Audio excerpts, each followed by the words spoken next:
There's a tough stretch coming up for the Seattle Kraken. So the question is, and truly has been all season, can the Seattle Kraken get tougher?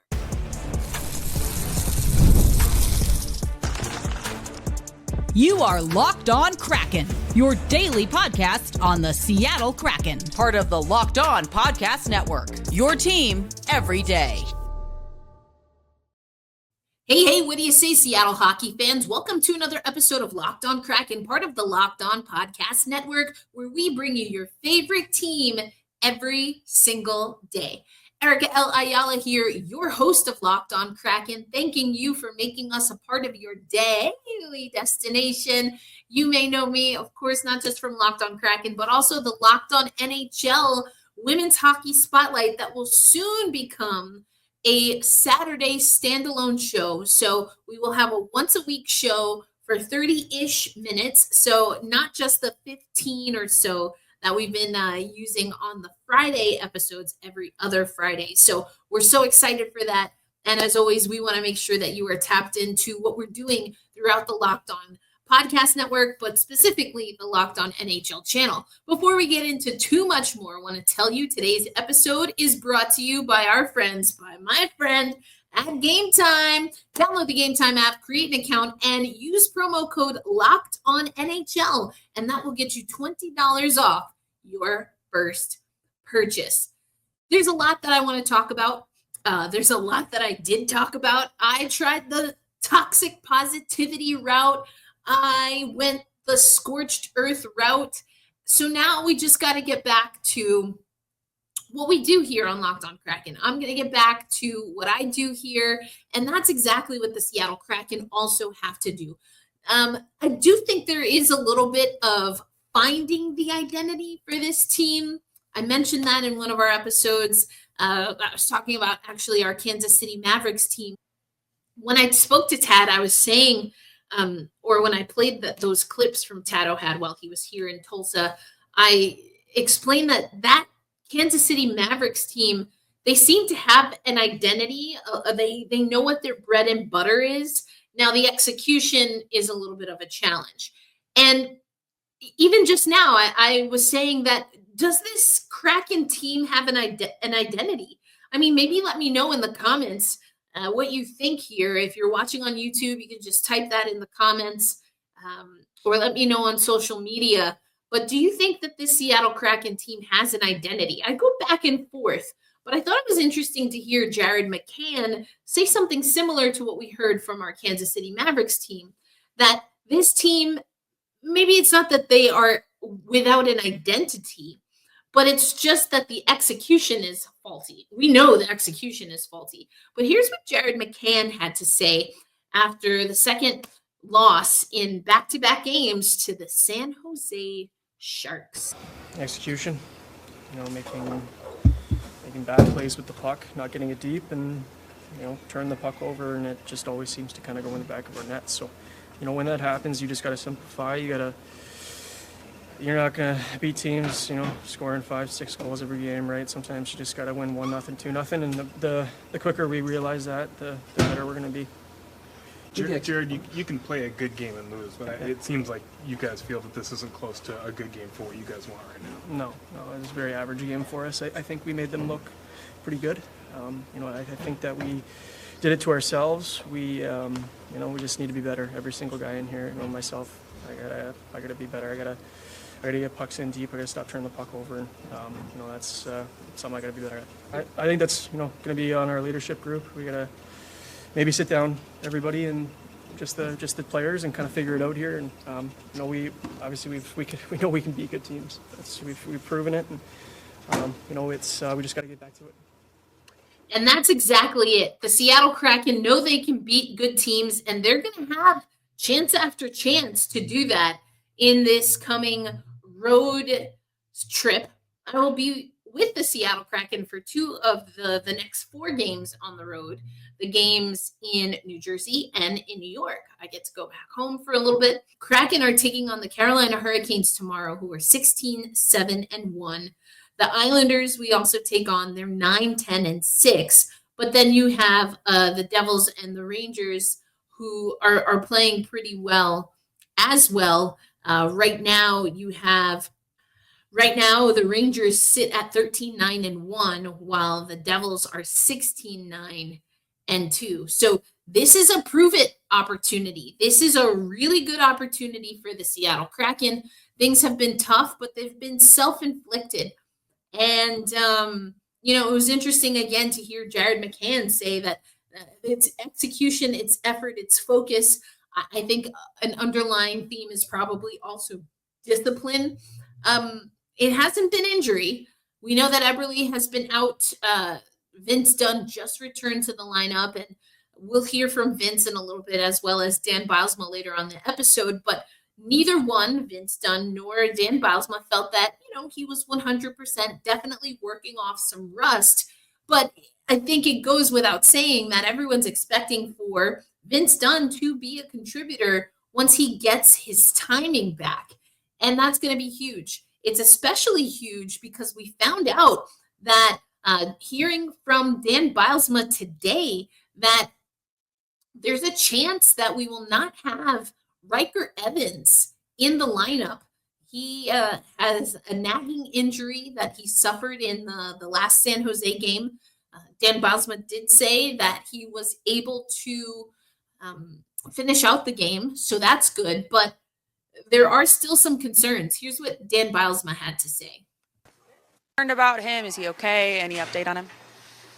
I would say concerned, yes. The fact that he didn't practice out there was evidence of a concern. But he got injured in the game and did play the rest of the game. So it's also got lingering effects. So we'll see how it goes for him.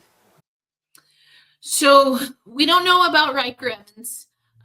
We do know that Chandler Stevenson has been dealing with an illness of some sort. And so the Seattle Kraken, actually, before the last San Jose game, they brought up Mitchell Stevens, and he spoke with media earlier today ahead of tomorrow's game. Talked a little bit about his overlap with Yanni Gourde and things of that nature. But, the reason that Stevens comes in is because of an illness that Chandler Stevenson is dealing with. So you're down Chandler Stevenson. You have a Vince Dunn that's working his way back. And you have a Riker Evans who I've liked how Riker has played. I really have liked how Riker has played. I think that he is a great playmaker. He is a really great playmaker when he's on that defensive pairing on the ice with the right line.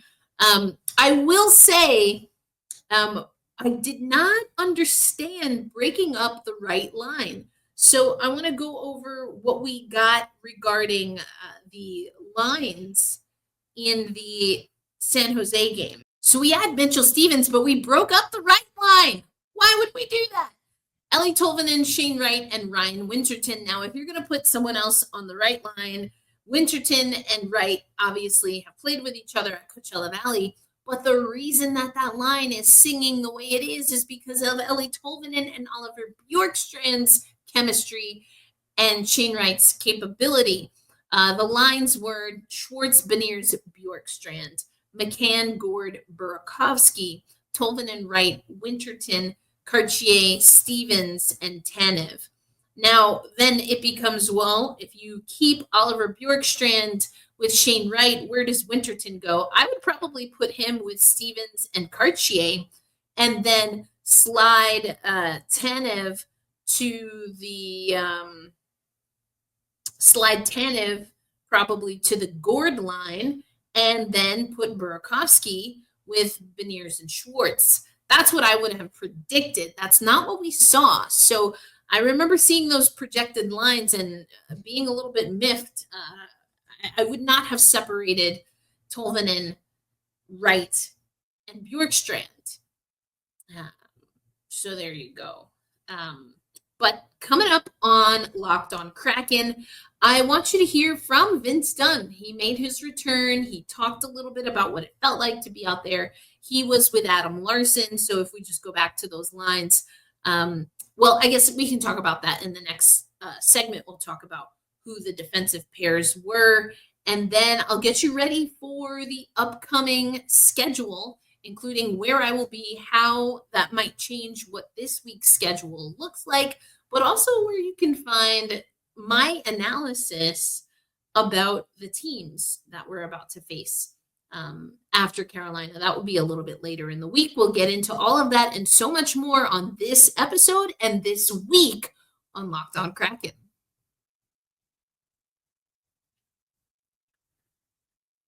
Today's episode of Locked On Kraken once again brought to you by our friends at FanDuel. Get ready to tackle the NFL action with FanDuel, America's #1 sportsbook, because right now, new customers can bet $5 and win $100 and earn $150 in bonus bets if your first $5 bet wins. The FanDuel Sportsbook app gives you everything you need to place your bets on the NFL all in one place. So when you get a hunch in the middle of the game, you can check out the latest stats, view a live play-by-play, and so much more on the same exact page where you place your bets.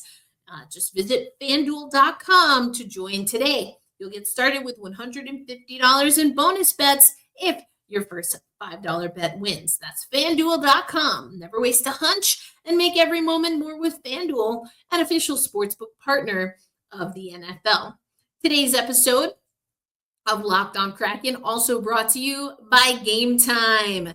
I love Game Time. I think you should love Game Time because you have Game Time picks, that curation that makes it easier to save more on sports, concerts, comedy, theater, etc. You download the Game Time app, you create an account. You don't forget to use our promo code, of course, so you get $20 off. And you're finding the best deals because of the Game Time picks. You can also toggle for all-in pricing. This feature will show the total upfront cost with no surprise fees at checkout. If you're going to a venue with designated seating, you can see the view from your seat. You don't want to be pay all this money, even with the great Game Time prices, just to have your view obstructed or to have not enough leg room because of some cutout or whatever the case is. And of course, there's the Game Time lowest price guarantee, or Game Time will credit you 110% of the difference if you find a better price somewhere else. So take the guesswork out of buying tickets with Game Time. Download the Game Time app, create an account, and use promo code LOCKEDONNHL for $20 off your first purchase. Terms apply. Again, create an account, redeem Locked On NHL. That's LOCKEDONNHL for $20 off. Download Game Time today. What time is it? It's game time. You're listening to Locked On Kraken, part of the Locked On Podcast Network, where we bring you your favorite team, the Seattle Kraken, every single day. I haven't worn this anchor hat in a while, so I thought I'd dust it off.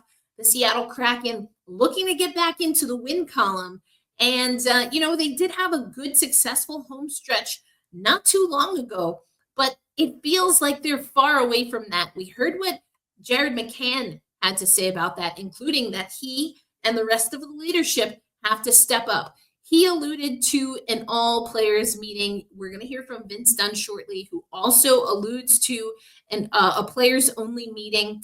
Now, Dan Bylsma was asked about that today. Again, we heard from Mitchell Stevens earlier, so not sure how much he would really know about that. He's just joined up with the team. But, Dan Bylsma said, at least from his perspective, he's a coach, he didn't know much about that. He didn't comment any more on it. But here's what Vince Dunn had to say after getting back on the ice against San Jose, but unfortunately not being able to turn the tide in the favor of the Seattle Kraken.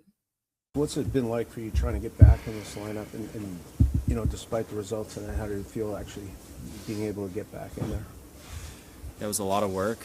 I think not really necessary to talk about that so much right now. It's just disappointing to see the boys lose a couple there and then do it again here when I come in tonight. So I'm hard on myself. I thought I was okay, but I'll learn from that game. We'll all learn from that game and just try to forget about that one pretty quick. So we have the road trip coming up. We let 3 big games slide on us there, and these next few games are not going to be easy, so we got to find a way to pull things together here. Overall, how did you feel out there tonight? Thought I felt pretty good, honestly. My legs were good. My execution was pretty good. I think obviously missing 6 weeks is a long time. It goes by pretty slowly, but I thought it was okay for the most part. I knew it wasn't going to be perfect for me, but I thought overall gave my best, and I'll just have to keep pushing myself to feel better for the next game. Looking at the way things kind of compiled tonight, all of a sudden you guys were looking at a 4-0 deficit. How did it kind of stack up like that, do you think? Execution, for sure. I think we had the puck on our stick a lot of the time and then just found a way to give it away, and didn't really create a lot of second chances in the O-zone.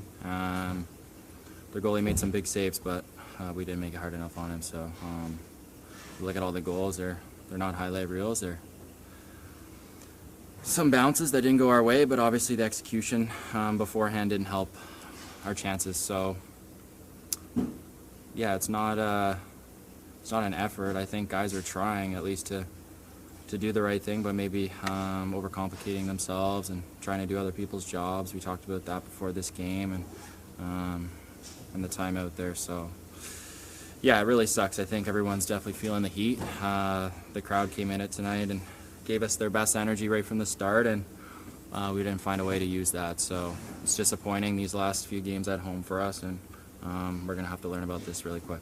Vince, I know it was only a couple chances, but that's the first time I think we've seen you and Brandon on the power play together. What was that kind of like pairing with him on the back end, and how it changes with 2D on a power play?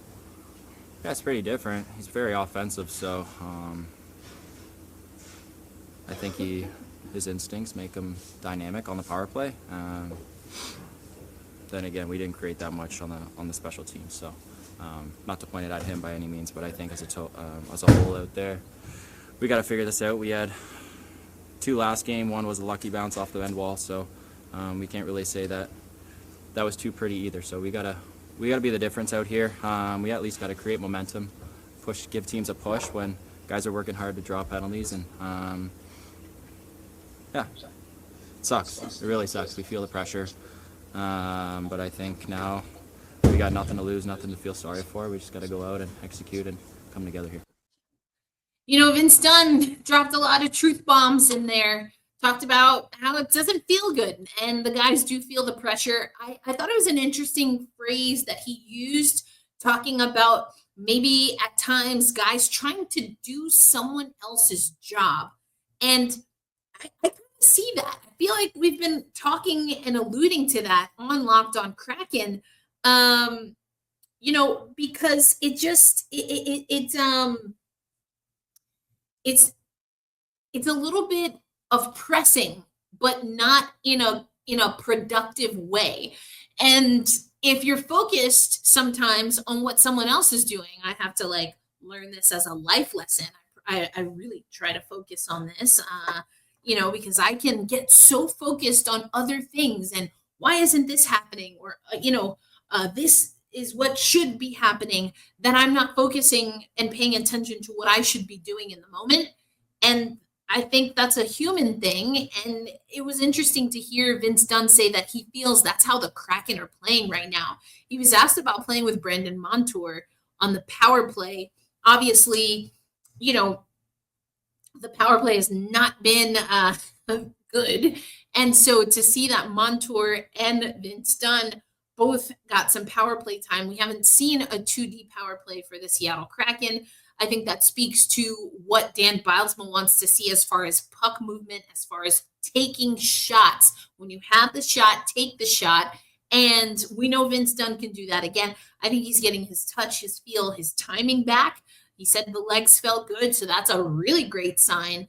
And I think it's going to be interesting to see how things move and progress with Brandon Montour. Vince Dunn, again, I alluded to this, but he does line up with Adam Larson, Riker Evans with Brandon Montour, and then Jamie Alexiak and Will Borgen. If Riker Evans doesn't slot in because of a little bit of a lingering injury, perhaps these are going to change. The Kraken scratches The healthy scratches were Daniel Sprong and Josh Mahura. So Daniel Sprong, the odd man out after coming back to the Seattle Kraken. Mitchell Stevens, again, is playing that center role. We know that that's not where Daniel Sprong is going to play.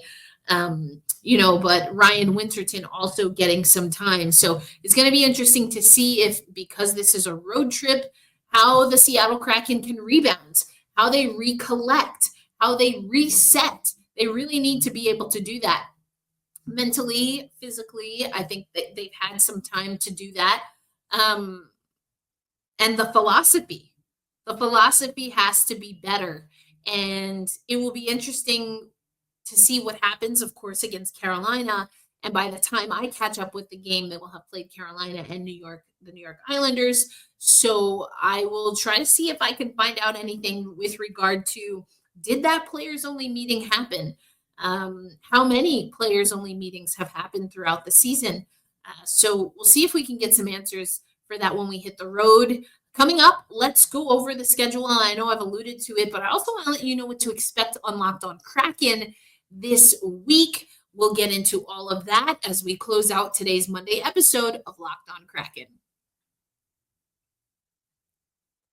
Today's episode of Locked On Kraken brought to you by PrizePicks. PrizePicks is another app I love using. I got hip, as no one says these days, to PrizePicks because of Locked On Kraken and reading this ad read. But what I love is that PrizePicks is truly the best place to get real money sports action. Over 10 million members, billions of dollars in awarded winnings. PrizePicks has made daily fantasy sports accessible to all. You just pick more or less on at least two players for a shot to win up to 100x your cash. You can run your game all season long on PrizePicks.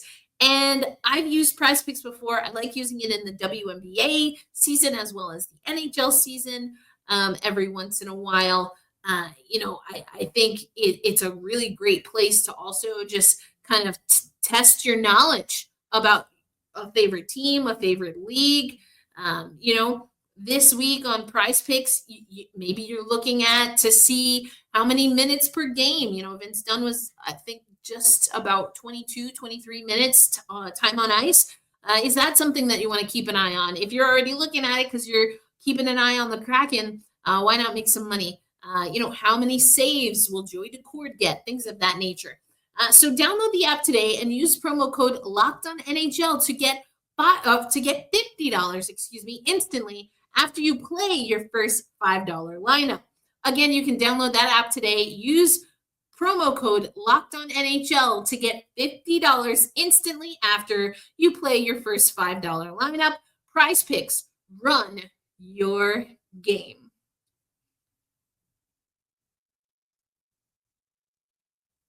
Thanks as always for making Locked On Kraken a part of your daily destination. I mentioned we have a Locked On NHL special women's hockey show coming up. It's very, very soon. We're also reformatting some things over on the Locked On NHL show, especially Tuesday through Friday. So you're not going to want to miss what we hope will be an exciting way to recap what's happening in the National Hockey League and a way to touch base with some of the hosts around the Locked On NHL lineup, myself included. I'll be doing the women's hockey stuff. The PWHL dropped the puck on season number 2. So now's the good time. If you want to learn more about women's hockey, definitely check that out. It will be a Saturday episode. I'll let you know more once we are ready to debut that new format. But let's talk about the Seattle Kraken schedule. They're going to play the Carolina Hurricanes tomorrow night. I'm going to talk about that game tomorrow, so we're not going to get into it too much right now. The Seattle Kraken this week will also play at the Islanders. Now, we were able to get a 3-2 win against the Isles earlier this season. Jamie Alexiak got that game-winning goal. I think that was a stretch where we saw some really good hockey, and we needed really good hockey from Jamie Alexiak. Who will be the hero, if we can get one, when the Seattle Kraken play on the island? Well, we're actually going to, we're planning to do a little bit of a squad cast. So once I have the details confirmed, I will let you know what to expect there. On Wednesday's show, usually Zame and I chat on Wednesdays, but because of both of our we usually chat on Thursdays, but because of both of our travel schedules, we just came out of the holiday. I'm going back home to New York on a non-holiday week to follow the Seattle Kraken. So we're actually going to record late or later in the day, Central Time, kind of midday, I guess, Pacific Time for the Wednesday episode. So it should come out probably around the same time, if not a little earlier than today's Monday's episode. And then on Friday, I will be coming to you live from New Jersey, from the Prudential Center, old stomping ground for me. I used to call hockey games right next door at the Barnabas Health Hockey House when the NWHL Metropolitan Riveters played there. Spent a lot of time. The first ever Isabel Cup championship was right there. So it'll be good to be back in New Jersey and at Prudential Center, where I called my first NHL game on the radio. Speaking of the radio, I'll probably try to bug Everett and Al, wave to them, say hi from their perch. And I'm really excited. Are any of you going to be traveling with the team? Or maybe you have some family in the area who are friends in the area? We're going to go to the games. Please, as always, if you are going to be at the games, say hi if you see me roaming around. And, now is a great time, especially to join our Subtext community, because I can give you information as I'm getting it. I'm in the scrums, and, not all of our amazing media corps travels, although word on the street is there will be someone from Davy Jones' locker room that will be at some of these games, and we'll try to see if we can coordinate some of that. So it's going to be a busy week over here at Locked On Kraken. It's a busy week for your Seattle Kraken, and it's a week where I don't know if we want to say like you have to have these. It's a must win. We're not in that situation yet, but this is a team that I've talked about it. Something's got to give. The determination, the will to win has to outweigh the excuses as to why it's not happening. Oh, Chandler Stevenson isn't feeling well. Riker Evans is hurt. Vince Dunn is just coming back. Jordan Eberle had surgery. I mean, you can say all of these things. Every team has their own version of that. Every person in life has their own version of that. What hasn't happened and clicked yet for the Seattle hockey team is what they're going to do about it. What are they committed to doing? What are they committed to doing? Because if you say you want to win a Stanley Cup, you can say it, and it's not enough. Manifestation is not just saying things out loud. You say them out loud, so then you start to align yourself with the things that you need to do and the things that you need to stop doing in order to meet that goal. So the Seattle Kraken, it's got to be more than words. That's a really great Extreme song that I actually started learning how to play on the guitar, which was a lot of fun. I'm not going to sing it for you right now. I bust out in song every once in a while. We're not going to do it tonight. The voice is not quite ready for those octaves, but it has to be more than words. I feel like I find a new song to quote in every episode. I'm going to stop announcing them and just drop the Easter eggs so you can put in the chat if you know what song I'm talking about. I'm going to set that up. That's going to be a nice little fun activity we can do for the rest of the season. But it's got to be more than words. It's got to be actions. And a road trip is a good time to do that. In theory, at least, fewer distractions, certainly for the team. Maybe not so much for your host, because I'll be home. I actually have fewer distractions when I'm home, at headquarters, I'll say. And this is a good time. So again, I'm not leaning into toxic positivity. I'm not going to go on an epic rant. I want to stay somewhere in the middle. And, the season's not over. The Seattle Kraken are within striking distance of a wild card spot, which means that's a playoff spot. But now's the time to decide. And, it just has to get done. And so the leadership taking more ownership is exactly what needs to happen. And I can't speak to necessarily why That hasn't been the case before, but I will definitely be looking to report on what and how things are developing as I catch up with the Seattle Kraken on the road. A reminder to be kind to yourself, to be kind to one another, and all week long, every day, and in perpetuity. We say, hold fast, stay true, and let's go Kraken. I'll catch you on the next episode. Peace out, everybody.